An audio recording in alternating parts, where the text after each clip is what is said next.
You're listening to CRM Audio, the Microsoft Business Applications and Power Platform podcast. I'm Joel Lindstrom, and joining me today is Jonathan Stypula, the president of Dynamic Consulting. Jonathan's here to tell us all about the exciting DynamicsCon event that's coming up. Hello, Jonathan. Hey, Joel, call me John. Okay, John. Is that you on the ukulele? Yeah, no, that's actually not. But I tried ukulele, but my fingers are too big for the ukulele. But thanks for joining us. And we got this event coming up, and looking forward to it. So, tell us a little bit about DynamicsCon. What is it? Yeah, it's a virtual event, totally free, put on by the community for the community. So it's September 9th and 10th, and we're inviting anyone that wants to learn about Dynamics or Power Platform to register at dynamicscon.com and then attend 9th and 10th. Or if you can't make it, the sessions are going to be up on the YouTube channel, a day or two after the event. So lots of ways to consume the content. Again, it's the main goal was kind of lots of goals, I guess. If I take a step back, I've been in the dynamics space since 2007, and it's been kind of a passion of mine for sure, and always been heavily involved in the community. I think in 2015, I donated like 500 hours to AXUG, speaking and webinars, and they had these SIGs. I don't know if they still have them or not. So always been pretty active in the community, but also trying to do different things, mix it up. So in 16, Jake Roeder and I got involved with Doug Dynamic User Group with Eric Ernst, and he runs the forum there in Denmark. And then in 18, I started doing meetups around the country and around the world, and that's been a lot of fun. And then now with COVID and kind of just a bleak conference outcomes and just everything else, we're hearing a need from speakers that they wanted to get on stage more. And also, community members wanted to consume more content, which I was really surprised about, to be honest. Seems like everyone and their uncle has a conference going on now, a virtual Seems event. like there's always something going on every weekend. I know, and so I thought there's field service thing this last weekend. Yeah, that's right. And so Microsoft and MVPs and everyone, and I thought we don't need more of this. What do we need more of this for?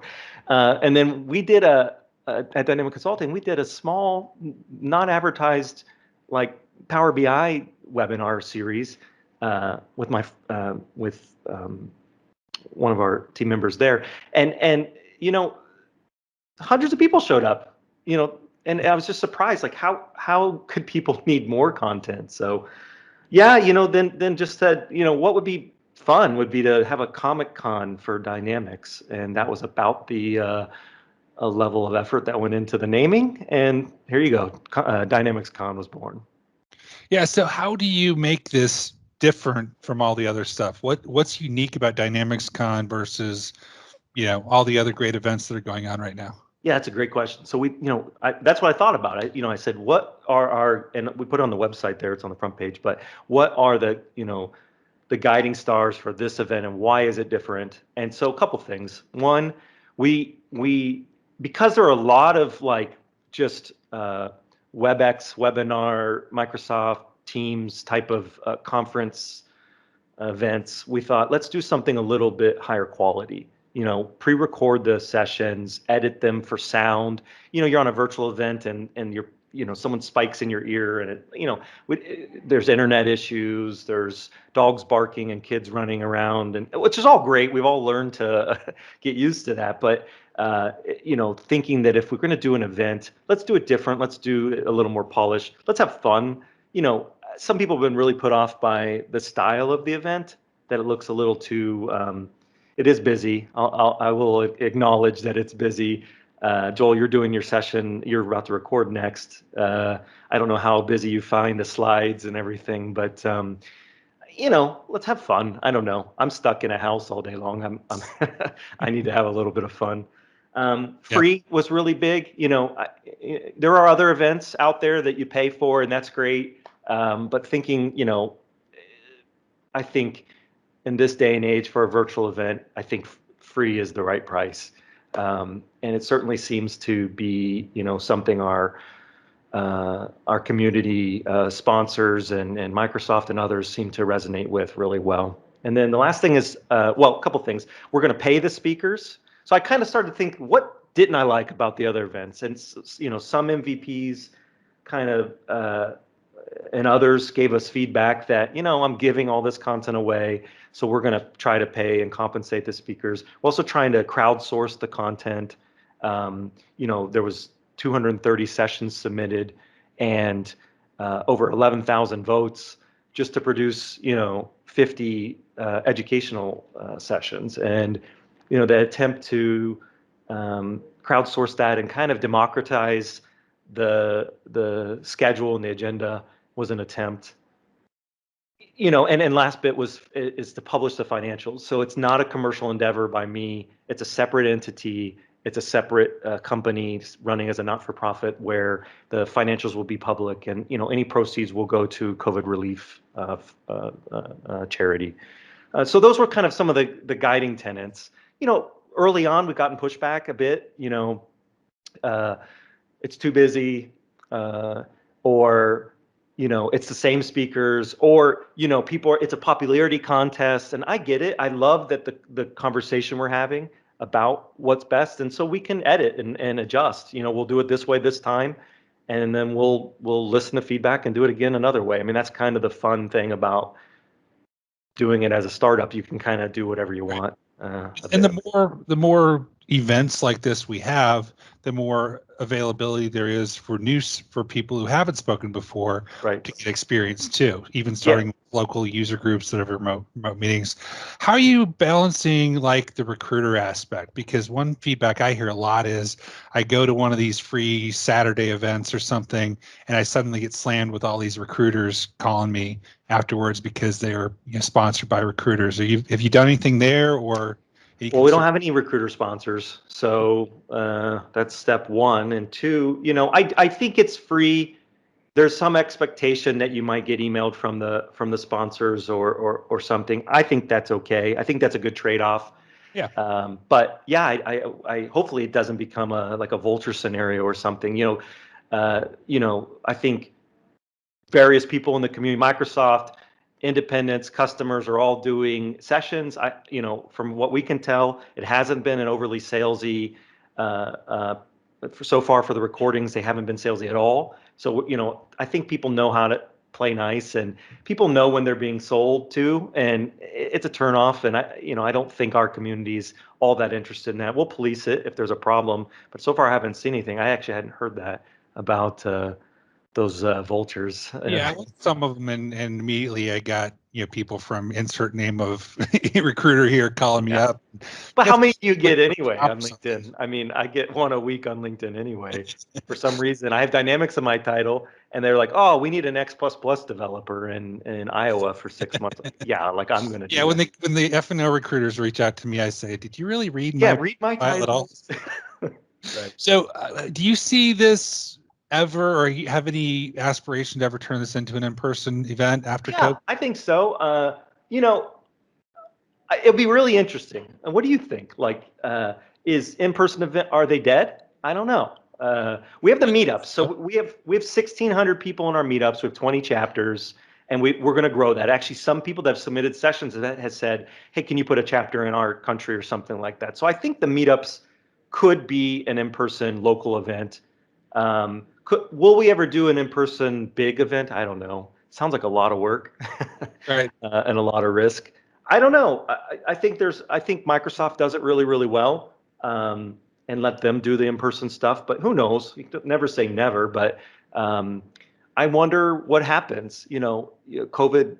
Let's say a vaccine comes out tomorrow and it's 98% effective, and everyone takes it, and all the positive ways it could spin. I still think people are kind of questioning the value of of in-person now, and especially if we go another year of no in-person events, will this become the new normal? It'll be really interesting to see for sure.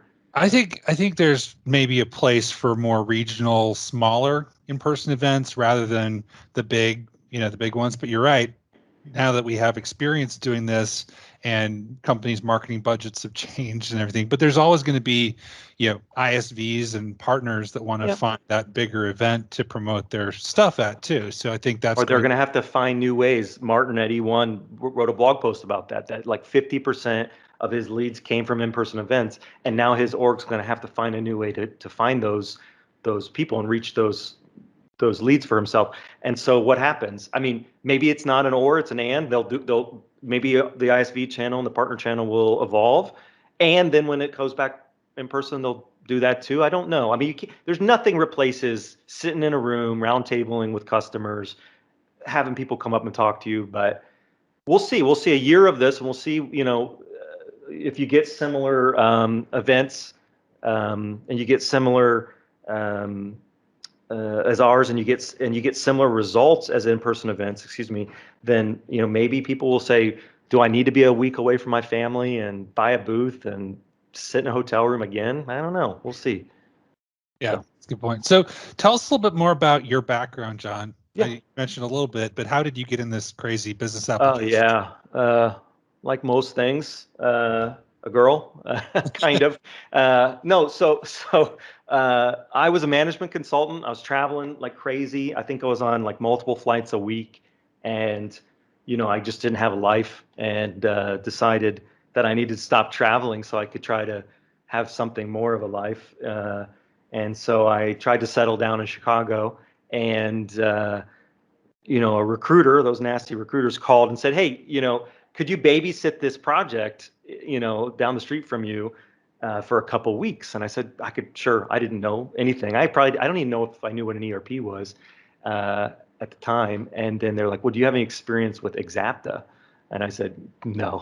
What is that? Sounds like, I don't know, a disease or something. And okay, fine. It's supposed to be 3 weeks. It evolved into like 4 years of managing a global AX rollout and upgrade and all these other things. So I got kind of suckered into the Dynamics space. But I met Frank Vukovic, and he said, hey, why don't you join this thing called the AXUG? So I started going to community events, and started going to, I think it was Convergence, if people remember what that was. Right. I still have the notebook from 2011 Convergence. You do? Still have the notebook. That's going to be worth something someday. That and when they used to ship Dynamics on a CD-ROM, so you could install it. So yeah, started speaking and realizing a lot of customers went through what we went through, and our partner wasn't the best, and kind of got pulled into the speaking circuit, getting on stage, sharing about project recovery and stuff like that, global rollouts, and then just kind of decided I wanted to do that for more people. So I moved into the partner channel, and left the customer side, and Dynamic Consulting was more or less born. The founding tenets of the company was to be that different type of partner. We were very customer focused, and all the partners say they are, but we really, I sued our partners, so we knew kind of, the things not to do, I guess, and not take a salesy approach. And so Jake Roeder and I have been kind of running and growing Dynamic Consulting for the past couple of years. And over the years, Microsoft said, great that you know AX, but now you need to know CRM. So we started to bring in a CRM practice. And then they said, well, you need to know Azure and Office. So we, got gold competencies there. And so now we find ourselves trying to support the whole Dynamics and Power Platform kind of space. But, in that endeavor, trying to reach out to customers and share, knowledge, and kind of, I have this saying, high tides raise all ships, and thinking that, there's a lot of great content that customers, it's amazing. We ran into a customer just last year, didn't know about customer source, didn't know about, their Microsoft training, didn't know about free events that they can go to. I mean, there's still a lot of customers out there struggling. So, we continue to try to dedicate, our resources through blogging and speaking on podcasts, and now hosting events. I guess. Yeah, So, great. Yeah, yeah, it's everybody has somewhat similar but divergent paths that yeah. got them here. It's like I have yet to meet. I've met a couple of people, very few said I planned to be doing this. No, no, Most I people went to kind of school for fell into aerospace it, engineering. I never planned to do any of this. or had a customer that needed a CRM platform, and Yep, they brought this in and they loved it, yep, and then ran with it. So that's great. So yeah, so I'm excited about it. You know, my session's about how do Dynamics people turn into Power Platform people, because I I've love gone that. over the last couple of years gone through that transition myself, where now frankly I do more Power Platform and Power Apps, and kind of where's that line? When Yep. does Dynamics turn into Power Apps, and how do you do that? I think I it's gotta great attend that somebody else. session, and I'm gonna send probably 50 customers to it because, even this event, it's called DynamicsCon, Right. but there's a power platform 2 days and lots of content, and there's a lot of overlap. Even the Dynamics sessions touch on Power Apps, Power BI, Power Automate, all these things. So it is so gray. And if Microsoft could stick to a name, I think we could start to. I could then stick to a name for the conference. But I mean, there's a good chance we change the conference name even because DynamicsCon has turned off some Power Platform folks, and they've said, well, wait, but it doesn't. I mean, Microsoft Business Applications Con didn't have the same ring to it, I don't think. But we may have to because it is really, and then Teams and DataFlex and then not DataFlex. I don't know. We'll see where it all lands. But definitely, it's very, very gray. I love that you're doing that session. I can Yeah, see and why it got it's voted in.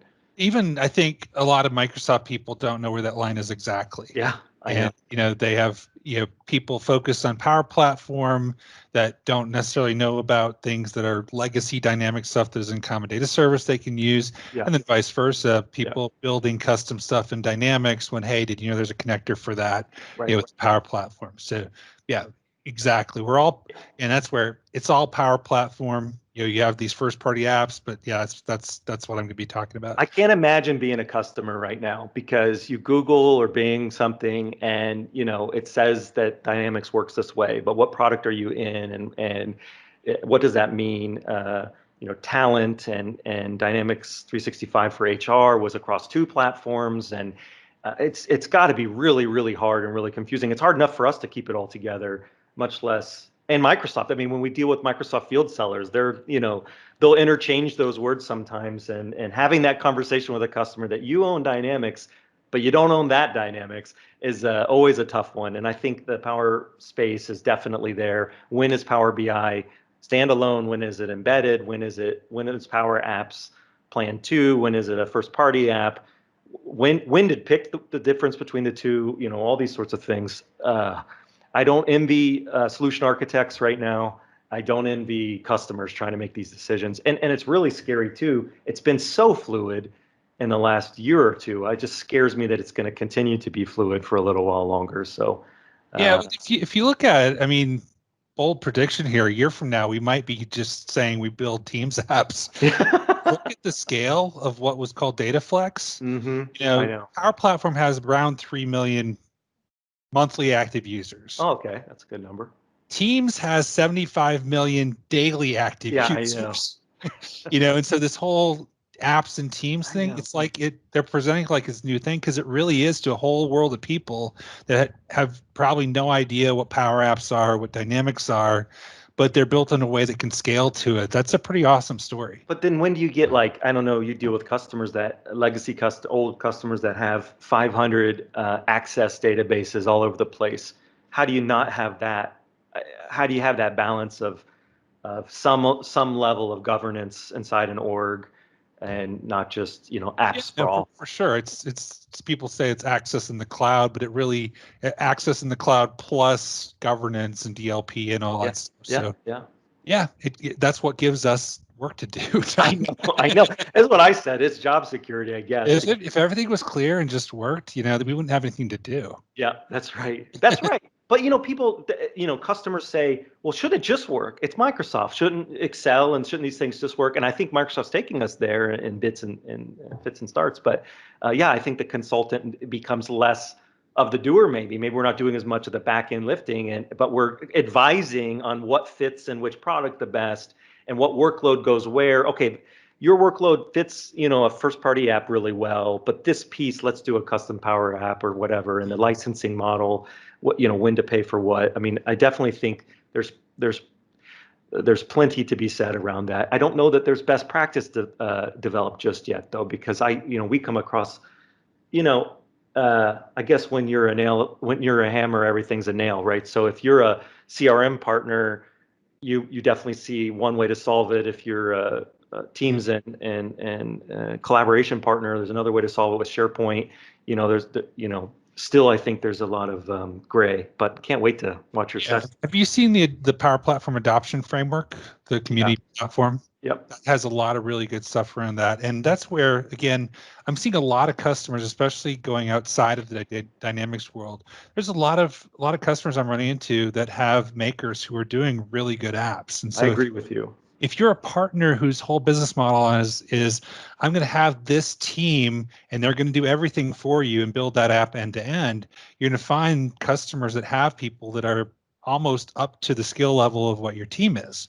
And so that's where it becomes more of a kind of advisory role. And maybe you have people who can do more advanced stuff, but advising people on how to do that and managing the center of excellence and all that stuff, and realizing there's multiple paths to success. A lot of times with Dynamics, we acted like we had this special knowledge. It really wasn't that special. No, you're right. And in some ways, model-driven apps and Dynamics are lower code than Power Apps are. Yep. Yeah. Oh, yeah. I see that. Yeah, for sure. But it just keeps life interesting. So again, just can't be so married to the old data model that you can't shake things up. Yeah, I think so. Kind of bring it back to DynamicsCon in a way, and just something you said made me think of that, is at 5 Central on the 9th, a very smart lady named Foyen from Nigeria is giving us, she's awesome. And that's exactly what happened at her org. She said, there's got to be an easier way than all these spreadsheets.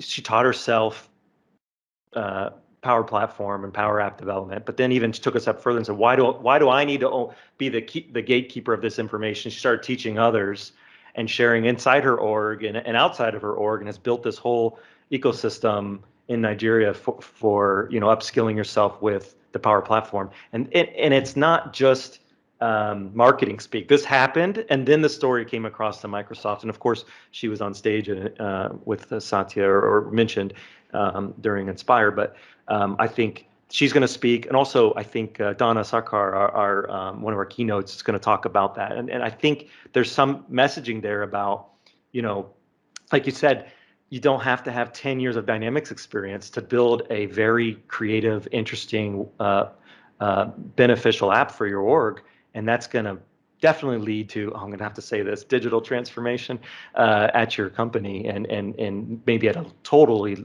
lower cost and a better product. I mean, these consultants come in and they leave, but you got someone that's been there for 8 years. They know the pain points of the organization. Are going to build a way better app to support that business load. Yeah, I think that's a great story. And it's also a great empowerment story too, saying people who were weren't in the career they loved find this tool, and then they find how to solve business challenges. But I think it is a balancing too, because some people get like, oh, I just need to have this business IT pro and have them do it. And there's a lot they can do, but if you don't have somebody with a developer mindset, not a developer skill set, but more of a mindset, you reach a point you can't scale past. You need to have that governance and kind of the scaling the apps and things like that. So that's where, again, it still is a, it takes a good mix of people. But I would add to that, you need like a project mindset too, because I mean, so one of the things that was good about Dynamics, the one thing about it being expensive that was good is that it was expensive, so people took it seriously. They got executive buy-in. People tested, because you were not going to spend this much money and not test and think it through and get sign off and stuff. And I do have a concern when it's cheap or free and you have a bunch of people doing it, maybe it doesn't ever get delivered and you just have a lot of like shelfware or something like that. So we'll be battling different issues, but It's a different problem set to solve for, but it's, our roles change, I guess. But I'm talking about that in my session specifically. Great. Anybody can go sign up for the Flow free plan and Right. build these flows. How do you control that? How do you manage it? Right. How do you make sure that doesn't get out of hand? That's great. So yeah, it's all stuff. Isn't that funny? We're not talking about the technology. You're talking about the adoption and implementation, strategy, communication, training. Those are also very important things. Like you said, a developer mindset or a project mindset, you still might need someone to take it on as a strategic project, track it like a strategic project, though your developers might be, your SMEs and each of your departments or something. So awesome. And then I do a lot of work with like insurance companies and people that have, heavy compliance. Yeah. And the flip side of that is they look at everything with risk glasses on. And they see everything like, oh, I need to shut that down and control that. Yeah. They miss the other side, which is the user empowerment. You got to balance the user empowerment and the governance.